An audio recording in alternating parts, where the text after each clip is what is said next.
तो गाइस मैं finally destination पे पहुंच आई हूँ। द गॉड प्लीज, द धड़ी मातंग देव प्लीज, चंद्रुवधा। मिलते हैं ऊपर चल के।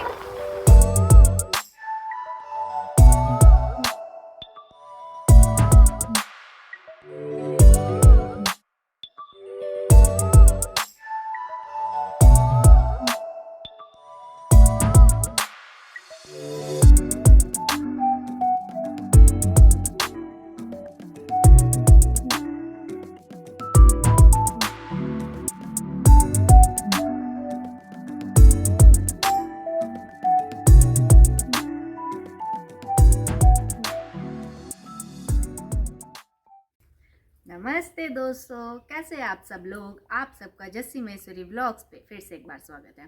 तो गाइस, अपना आगे वाला चैलेंज अपन ने एकदम अच्छे से कंप्लीट कर लिया। उसमें बहुत सारी स्ट्रगल थी, भी कंप्लीट हो गया। तो आज ये मेरी नई शुरुआत है, नया व्लॉग है। तो मैं आज कुछ इंटरेस्टिंग करना चाहती थी, तो मैं आई हूँ गॉड प्लेस पे। मैं महेश्वरी हूँ, तो हमारे तीर्थ धाम चंद्रुआ धाम पे आज मैं व्लॉगिंग करने के लिए आई हूँ और मुझे दर्शन भी करने थे। तो आज की जो भी हिस्ट्रिकल यहाँ पे मतलब हिस्ट्री जो भी हमें जानने को मिलेगी वो मैं पहले लूँगी, फिर आपको दूँगी। तो मेरे व्लॉग तक जुड़े रहें।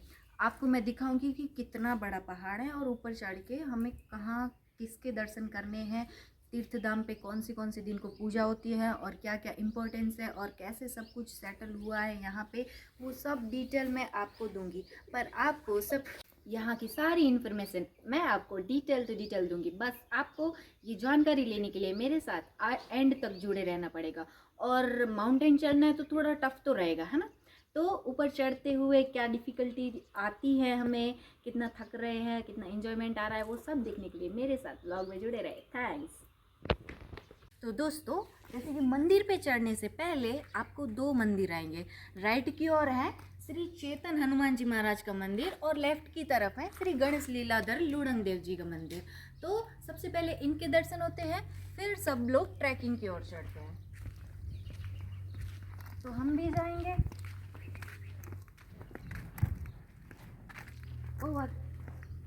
तो गाइस, अभी हमने ट्रैकिंग करना शुरू कर दिया है। अभी ऊपर पहुंचते ही मैं आपको सब डिटेल दूंगी और फिलहाल ट्रैकिंग में कितनी डिफिकल्टी आती है वो भी मैं आपको बताऊंगी। तब तक मेरे साथ जुड़े रहे। तो दोस्तों, अब हम जानेंगे कि श्री धणी मातंग देव की मंदिर की स्थापना यहाँ पर कैसे हुई। तो दोस्तों, पहले की बात है जब खैराज ख्याणी फफल जी पहाड़ की चोटी पे रहते थे और उन्होंने पहाड़ की चोटी पे अपना एक बहुत सुंदर बगीचा बनाया था, जिसमें उन्होंने बहुत जात जात के फूल उगाए थे और बहुत सुगंधित फूल उगाए थे। एक बार अस्पत वाघेला नाम के एक व्यक्ति ने उधर घूमने गए और उन्होंने देखा कि ये बगीचा बहुत ही ज़्यादा सुंदर है। तो उन्होंने खैराज ख्यानी को बोला कि आपका ये बगीचा मुझे दे दीजिए। पर खैराज ख्यानी अपना ये बगीचा कैसे देते, उन्होंने बड़ी मेहनत से उसको बनाया हुआ था। तो जो अस्पत वाघेला जी थे उन पे माता जी का वरदान था, इसीलिए वो जो अस्पत वाघेला है वो माता जी के वरदान का बहुत गलत दुरुपयोग भी करते थे, ऐसा सुनने को भी मिलता था। तो फिर से उन्होंने खैराज ख्यानी को बोला कि जो तुम ये बगीचा मुझे नहीं दोगे तो मैं तुम्हारे इस पूरे के पूरे बगीचों को आग से जला दूंगा। फिर भी खैराज ख्यानी तो बिल्कुल ही नहीं माने कि भाई ये मेरा बगीचा है, मैं आपको कैसे दे दूं। तो फिर वो आग बबूला हो गए और वो गुस्से में आकर उन्होंने पूरे के पूरे बगीचे में आग लगा दी और वो आग जलते जलते खैराज ख्यानी के घर तक जाने लगी और उधर खैराज ख्यानी के बच्चे और उनकी धर्मपत्नी थी। तो वो डर गए। तभी उन्होंने भगवान श्री धणी मातंग देव को पुकार दी कि मेरे घर पे और मुझ पे ये आफत आ बनी है, अब आप ही मुझे बचा सकते हैं देव। तो श्री धणी मातंग देव तब प्रकट हुए और उन्होंने खैराज ख्यानी को बताया कि जा, तुम्हें मेरा आशीर्वाद है, ये अस्पत वाघेला तुम्हारे बगीचे और तुम्हारे परिवार तक एक आँच भी मैं आने नहीं दूंगा। और भगवान ने अपने आशीर्वाद के रूप में मेघ को बरसाया, यानी कि बहुत सारी बरसात की और बगीचे में लगी हुई पूरी आग को बुझा दिया। ऐसे श्री धणी मातंग देव के स्थान को श्री चंद्रुआ धाम की चोटी पे मंदिर की स्थापना करने में आई। और वैशाख सुद 14 को हर साल देव की पूजा होती है और समाज के सभी लोग एक साथ होकर पूजा करते हैं और सभी मेला बनाते हैं और मेले का मज़ा ही लेते हैं। ये हुई देव की स्थापना और पूजा के बाद। अभी मंदिर के बारे में जानते हैं। तो मंदिर कुछ 1200 साल पुराना है और नए मंदिर का निर्माण 2011 में करने को आया था। और प्रमुख की बात करें तो अभी तक बहुत सारे प्रमुख रह चुके हैं, पर जो अभी करंट जो प्रमुख हैं उनका नाम है एडवोकेट लालजी भाई मातंग। तो वही अभी श्री धनी मातंग देवस्थान की देखरेख की जिम्मेदारी संभालते हैं। तो दोस्तों, जितनी माहिती मैंने हासिल करी थी वो मैंने सब इस व्लॉग के माध्यम से आपको दी है। आपको ये व्लॉग अच्छा लगा हो तो लाइक शेयर सब्सक्राइब ज़रूर बनाना और सपोर्ट भी करना, ताकि हमने एक मिशन शुरू किया है उस मिशन में हम आगे बढ़ सके। Thank you. तो मैंने पहला ब्रेक यहीं पे ही ले लिया है, क्योंकि मेरे बाल मेरे को परेशान कर रहे थे। तो मैंने सोचा पहले इनको फिट कर देते हैं, फिर ऊपर चढ़ते हैं। तो अभी चढ़ते हैं फिर से ऊपर, चलो। तो गाइस, हाफ माउंटेन की ट्रैकिंग ख़त्म हो गई है और हाफ माउंटेन की बाकी है।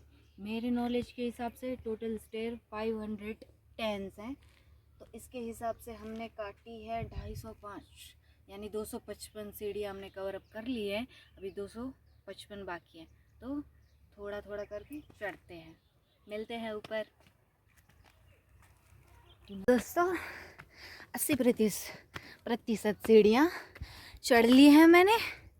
अभी बस देर की देरी है, अभी मैं पहुंचने वाली हूँ। बहुत ज़्यादा डिफ़िकल्ट है, बहुत ज़्यादा डिफ़िकल्ट है, बहुत स्ट्रगल लगा है। एकदम से सांस खतरनाक फूल चुकी है, फिर भी चढ़ना तो पड़ेगा ही। देखिए, अब ऐसा लग रहा है कि जान में जान आई। मतलब बहुत ज़्यादा डिफ़िकल्ट है, फिर भी चढ़ लिया। तो दोस्तों, ऊपर चढ़ के पहले मैंने दर्शन एकदम से कर लिए हैं। दर्शन करने के बाद, जैसे कि मैंने आपको बताया था कि ऊपर पहुंचते आपको मंदिर की मैं डिटेल दूंगी। तो यहाँ पे श्री धनी मातंग देव विराजमान है। ये मंदिर तकरीबन 1200 साल पुराना है। यहाँ पे श्री धनी मातंग देव के चरण के स्थान को इधर रखा गया है। तो यहाँ पे जो महेश्वरी समाज के लोग होते हैं वो यहाँ पे पूजा पाठ करते हैं और यहाँ पे उनकी आस्था भगवान से जुड़ी हुई है। बस।